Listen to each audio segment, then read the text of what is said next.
Hello അസ്സാം വലൈക്കും. ഏഴാം ക്ലാസ്സിൽ അറബി പരീക്ഷ എഴുതാൻ പോകുന്ന എൻ്റെ പ്രിയപ്പെട്ട കുട്ടികൾക്ക് ഒരു അടിപൊളി വീഡിയോ ആയിട്ട് ഞാൻ വന്നിട്ടുള്ളത്.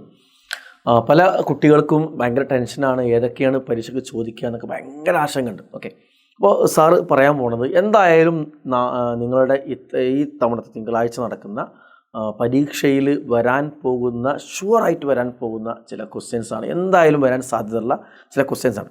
നിങ്ങൾക്ക് നിങ്ങളുടെ പരീക്ഷ പേപ്പർ, നിങ്ങൾ ക്വസ്റ്റ്യൻ പേപ്പർ കൈ കിട്ടുമ്പോൾ ഈ ചോദ്യം എന്നല്ല കേട്ടോ, ഇതേപോലെ ഏതെങ്കിലും ഒരു പാരഗ്രാഫ് തന്നിട്ട് അതിൻ്റെ താഴെ 4-5 ചോദ്യങ്ങൾ തന്നിട്ട് അതിന് ഉത്തരം കണ്ടെത്താനുള്ള ഒരു ടൈപ്പ് ഓഫ് ക്വസ്റ്റ്യൻ എന്തായാലും നിങ്ങൾക്ക് പരീക്ഷ കിട്ടാം. ഓക്കെ, അപ്പോൾ ഇത് കണ്ടെത്താൻ ചില ആളുകൾക്ക് ചോദിക്കും, ഇതിന് സാർ ഇതിൻ്റെ മീനിങ് മുഴുവൻ അറിയാണ്ട്. ഇതിൻ്റെ മീനിങ് ഒന്നും അറിയാത്ത കുട്ടികൾക്കും ഇതിൻ്റെ ആൻസറൊക്കെ ഈസിയായി കണ്ടെത്താനുള്ള എല്ലാ ട്രിക്കും ടിപ്സും നമ്മൾ എജുപോർട്ടിൻ്റെ അറബിക് ലൈവിലുണ്ടാവും. ഓക്കെ, മറക്കരുത്.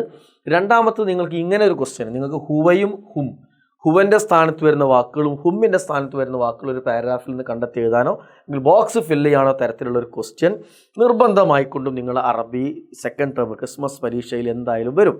മൂന്നാമത്തെ ഒരു ക്വസ്റ്റ്യന് നിങ്ങൾക്ക് മറ്റൊരു ഗ്രാമറാണ് അൻ ലെൻ കൈ.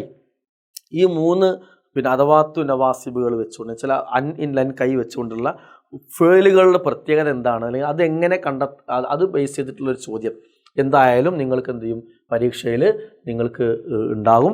അതേപോലെ തന്നെ നിങ്ങൾക്ക് ഉണ്ടാകുന്ന മറ്റൊരു ക്വസ്റ്റ്യനാണ്, നമുക്ക് ചില വേസ്റ്റുകൾ, നുഫയാത്തുകൾ, വേസ്റ്റുകൾ സെപ്പറേറ്റ് ചെയ്ത് വേറെ വേറെ ബോക്സുകൾ ആക്കാനുള്ള ടൈപ്പ് ഓഫ് ക്വസ്റ്റ്യൻ. അതെന്തായാലും ഇന്ന് നിങ്ങൾക്ക് വരുന്ന ക്രിസ്മസ് പരീക്ഷയിൽ, തിങ്കളാഴ്ച നടക്കുന്ന പരീക്ഷയിൽ എന്തായാലും ഇങ്ങനത്തെ ഒരു ക്വസ്റ്റ്യൻ, ഇത് സെപ്പറേറ്റ് ചെയ്യുന്ന ചോദ്യം എന്തായാലും വരും. മറ്റൊന്ന്, നിങ്ങൾ വിവിധ തരം ജോലികളെക്കുറിച്ച് നിങ്ങൾ പഠിച്ചിട്ടുണ്ടാവും. ഏതെങ്കിലും ജോലികളുടെ പേര് എഴുതാനുള്ള അല്ലെങ്കിൽ അതുമായി ബന്ധപ്പെട്ടൊരു സെൻറ്റൻസ് കംപ്ലീറ്റ് ചെയ്യാനോ പൂരിപ്പിക്കാനോ എഴുതാനുള്ള ഒരു ചോദ്യം നിങ്ങൾക്ക് എന്ത് ചെയ്യും, എന്തായാലും പരീക്ഷയ്ക്ക് ഉണ്ടാവും.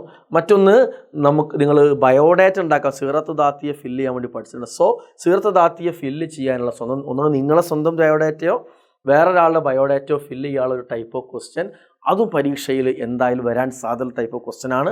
മറ്റൊന്ന്, സമയം നിങ്ങൾ എഴുതാൻ പഠിച്ചിട്ടുണ്ടാവും.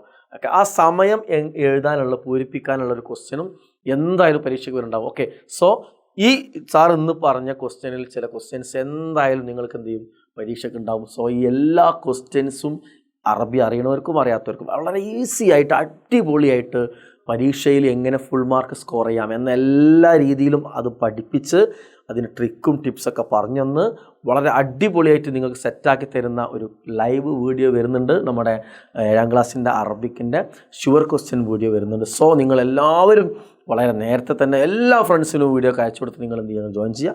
മാത്രമല്ല, നിങ്ങൾക്ക് എജുപോർട്ടിൻ്റെ അറബിക് ക്ലാസ് ഇതിന് മുമ്പ് കണ്ടിട്ടുണ്ടാവില്ല. ആ കണ്ടപ്പോൾ നിങ്ങളുടെ ഫീഡ്ബാക്സ് അത് യൂസ്ഫുൾ ആയിരുന്നു, എങ്ങനെ ഉണ്ടായിരുന്നു ക്ലാസ്, കണ്ട് എളുപ്പമുണ്ടായിരുന്നു. ഈ എജുപോർട്ടിൻ്റെ അറബി ക്ലാസ്സിനെ കുറിച്ചുള്ള കമൻസ് നിങ്ങൾ നമ്മൾ വീഡിയോനെ താഴെ നിങ്ങൾ എന്ത് ചെയ്യുക, നിർബന്ധമായിട്ട് കമൻറ്റ് ചെയ്യും. ഓക്കെ, ഇൻഷാ അല്ലാഹ് നമുക്ക് എന്ത് ചെയ്യാം, മറക്കരുത്. നമുക്ക് എന്ത് ചെയ്യാം, എജുപോർട്ടിൻ്റെ അറബി ക്ലാസ്സിൽ വെച്ച് നമുക്ക് വീണ്ടും കാണാം. എല്ലാവരോടും ബൈ, അസ്സലാമു അലൈക്കും.